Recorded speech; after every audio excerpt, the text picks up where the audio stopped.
மதிமுக முதன்மை செயலாளர் பொறுப்பிலிருந்து என்னை விடுவித்துக் கொள்கிறேன் என்று துரை வைகோ தெரிவித்துள்ளார். இது தொடர்பாக அவர் வெளியிட்டுள்ள அறிக்கையில், அரசியல் குடும்பத்தில் பிறந்திருந்தாலும் தாமரை இலை தண்ணீர் போல இருந்தவன் நான் என்பதை அனைவரும் அறிவார்கள். 2018ஆம் ஆண்டு இயக்க தந்தை வைகோ அவர்கள் திடீரென உடல்நலம் குன்றி இதய பாதிப்புக்கு உள்ளானார்.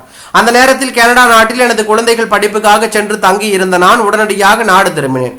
தலைவருக்கு இதய சிகிச்சை அளிக்கப்பட்டு பேஸ்மேக்கர் ஸ்டண்ட் வைக்கப்பட்டது. இதனால் எப்போதும் சுற்றுப்பயணங்களில் சுறுசுறுப்பாக செயல்பட்டு வந்த எனது தந்தை வைகோ அவர்கள் வழக்கம் போல செயல்பட முடியாத நிலை உருவானது. தலைவர் என்பதை தாண்டி என் தந்தை உடல்நலத்தை பாதுகாக்க, அவரை கண்ணை இமை காப்பது போல பாதுகாக்க முடிவு எடுத்து அவருக்கு கடமையாற்றி வந்தேன்.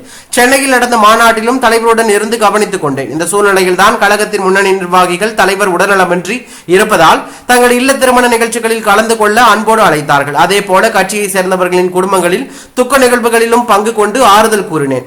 என் தந்தை தலைவர் வைகோ அவர்களுக்காக இத்தனை ஆண்டு காலம் எத்தனையோ சோதனைகளை தாங்கிக் கொண்டு தங்கள் கை பொருட்களை செலவிட்டு கட்சிக்காக உழைத்து வரும் மதிமுக நிர்வாகிகள், தொண்டர்கள் கட்சியை காப்பாற்றி வருகிறார்களே, அவர்களின் சுக துக்கங்களில் பங்கேற்பது என்னுடைய கடமை என்பதை உணர்ந்தேன்.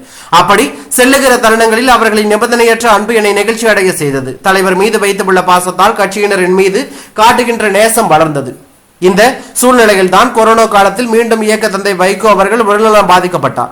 7-8 மாதங்களுக்கு மேலாக வெளியே போக முடியாத நிலை அளவுக்கு வீட்டிலேயே சிகிச்சை மேற்கொண்டு வந்தார். அதன் பிறகு முன்பு போல பயணங்கள் மேற்கொள்ளவோ கூட்டங்களில் வீர முழக்கம் செய்யவோ முடியாத நிலை தலைவருக்கு ஏற்பட்டது. இந்த சூழ்நிலையில் தான் ஊரக உள்ளாட்சி தேர்தல் வந்தது. எந்த குருவிக்குளம் ஒன்றிய சேர்மனாக எனது தந்தை அவர்கள் பொறுப்பு வகித்தாரோ அதே குருவிக்குளம் ஒன்றிய குழு தலைவர் பொறுப்பில் மறுமலர்ச்சி திமுகவை சேர்ந்த ஒருவரை அமர வைக்க வேண்டும் என்று உறுதி எடுத்துக் கொண்டேன். அதை களத்தில் நிறைவேற்றி காட்டி தமிழ்நாட்டில் திமுகவை தவிர பிற கட்சிகள் ஒன்றிய தலைவர் பதவியை ஒரு இடத்தில் கூட பிடிக்க முடியாத நிலைமையில் மதிமுக குருவிக்குளம் பஞ்சாயத்து யூனியனை கைப்பற்றியது. மதிமுக ஒன்றிய குழு தலைவர் பதவி ஏற்றதும் இயக்க தந்தை வைகோ அவர்களை அந்த அலுவலகத்தில் சேர்மன் இருக்கையில் அமர வைத்து அழகு பார்த்த போது நானும் கட்சியின் நிர்வாகிகள் தொண்டர்களும் அடைந்த நிகழ்ச்சிக்கு அளவு இல்லை. இப்படிப்பட்ட சூழ்நிலையில் தான் கழக தொண்டர்கள் நிர்வாகிகள் என்னை கட்சியில் ஈடுபடுத்திக் கொள்ள விருப்பம் தெரிவித்து அழைத்த வண்ணம் இருந்தார்கள். கழக தொண்டர்களின் எதிர்பார்ப்பை நிறைவேற்ற முன்வந்த தலைவர் நிர்வாக குழு கூட்டத்திற்கு அறிவிப்பு வெளியிட்டார். அந்த நிர்வாக குழு கூட்டத்தில் கலந்து கொண்ட 106 பேரில் 104 பேர் கழகத்தில் நான் இணைந்து செயலாற்ற வேண்டும் என்று விருப்பம் தெரிவித்து வாக்குகளை அளித்தார்கள். இப்படியாக தான் கழகத்தின் தலைமை கழக செயலாளராக, அதன் பின்னர் பொதுக்குழுவில் முதன்மை செயலாளராக கட்சியில் பணியாற்றும் வாய்ப்பு எனக்கு கிடைத்தது. நான் ஒருபோதும் என் பொறுப்பையும் தலைமை பதவியும் விரும்பியதில்லை. மறுமலர்ச்சி திராவிட முன்னேற்ற கழகம் என்ற இந்த மாபெரும் இயக்கத்தில் நான் ஒரு முன்னணி தொண்டனாக இருந்து இயக்கத்திற்கும் தொண்டர்களுக்கும் இயக்க தந்தை வைகோ அவர்களுக்கும் பணியாற்ற வேண்டும், அது என் கடமை என்று மனதில் உறுதி ஏற்றுக்கொண்டேன்.